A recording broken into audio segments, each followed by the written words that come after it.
Hello, I'm Bernard Norcott-Mahany. I work at the Bluford branch of the Kansas City Public Library.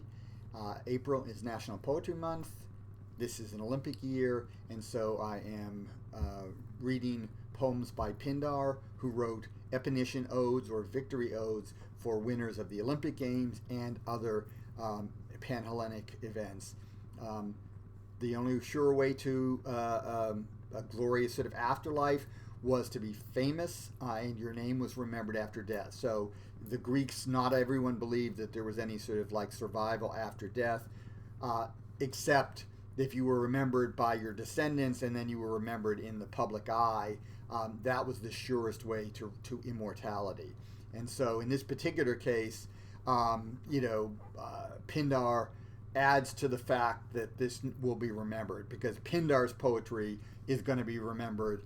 And in fact, as it turned out, it is remembered. Pindar survived. The survival of ancient texts is sort of a crap game.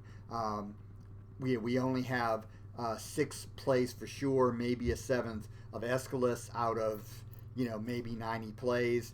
For Sophocles, we have only 7 plays and a half of another play out of a total of about 120 plays. So the survival and stuff, even if you are a great author, is not guaranteed. But in Pindar's case, we have a large amount of his poems. We probably have more than half of his total poetry output. We don't know what might be lost because it's lost, but we have like over 40 poems by him in honor of athletic excellence. So, at any rate, I'm reading some of Pindar's victory poems, which have allowed these people who otherwise would not be known. I mean, Hieron of Syracuse, who is the subject of Olympia poem number 1, he's the only one that I could think of the names where it's like, yeah, I know who that guy is, because he's famous for other reasons. These others, if not for this, they would not really be particularly known. Today's poem, which is the last Olympia poem, there are 14 of them, and today's is the last one. This was written in 476 BCE for Asopichos of Orchomenos for victory in the foot race. So this is another guy who basically ran the dash, like the equivalent of the 100-yard dash, and won.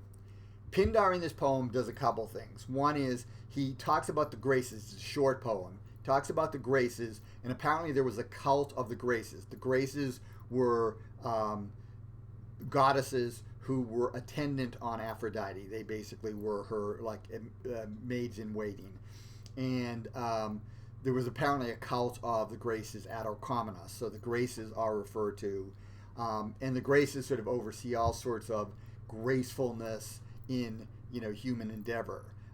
So the fact that an athlete is fleet of foot would be something that could be attributed to the Graces. He makes reference to the minions.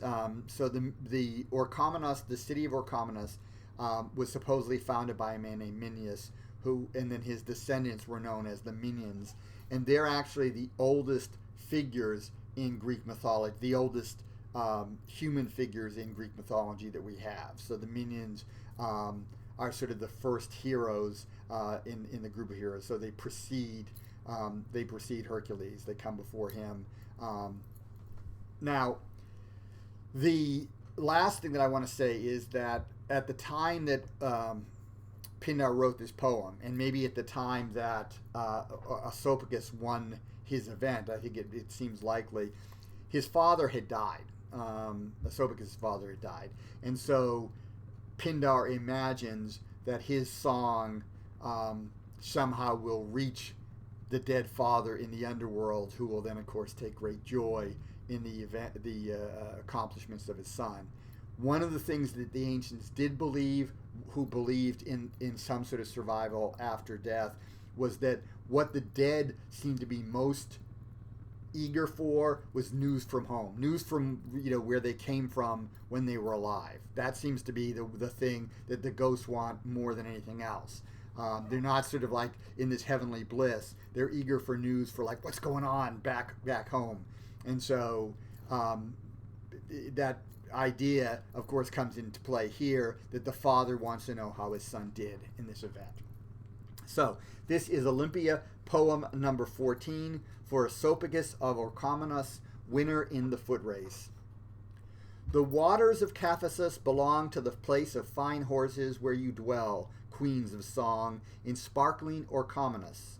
Graces, who watch over the ancient race of the minions, hear when I pray. By your help, all sweet and delightful things belong to men, if anyone is wise or lovely or famous. For without the holy graces, not even the gods rule dances or feasts. They dispose all that is done in heaven. Their thrones are set at the side of Pythian Apollo, the golden bowed. And they worship the everlasting glory of the father of the Olympians. O Lady Glory and Mirth, delighting in music, children of the most mighty of the gods. Listen now, and Health, lover of the dance, look on the company lightly treading after friendly fortune. I have come with a song for Asopichos, in the Lydian style with careful art. For through you the minion race is victorious at Olympia. Go now, Echo, to the black walls of Persephone's house, and bring this fine news to his father. See Cleodamus and tell him how his son in the famous valleys of Pytho has crowned his young hair with the wings of a glorious triumph. So that is Olympia, poem number 14, for Asopichos of Orchomenos, which ends with his dad getting the news in the underworld of his son's victory.